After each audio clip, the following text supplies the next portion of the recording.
Nakikita nyo po, napakagandang tanawin ang likuran natin, ang Poway Church. At gagawa po tayo ngayon ng pinakbet pizza.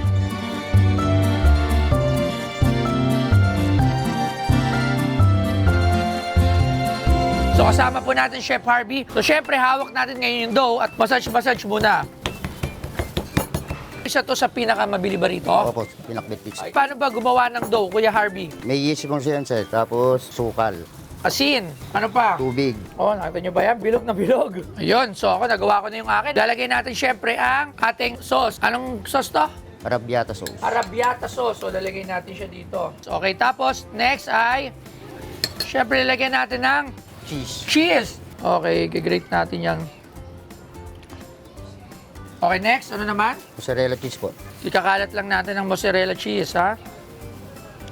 Tapos, lalagyan natin syempre ang ating Una po yung talong. Okay, tapos Ang palaya po. ang palaya. Tapos lahat na. Opo, mix na po. Mix na natin yan, ha?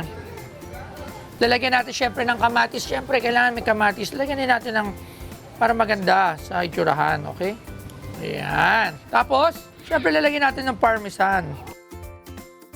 Kompleto na ang toppings ng ating pizza. Saan ba niluluto ang pizza nyo dito? Oven po. Oven. Antayin nyo ang finished product sa pagbabalik dito sa kusina ni Valentin.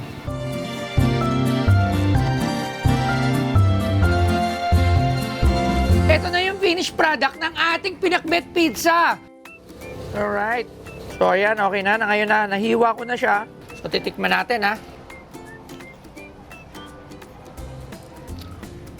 Ang sarap, ha. Nakakain ako ng ampalaya tsaka okra dun sa pizza. Nagbe-blend siya dun sa lasa ng cheese.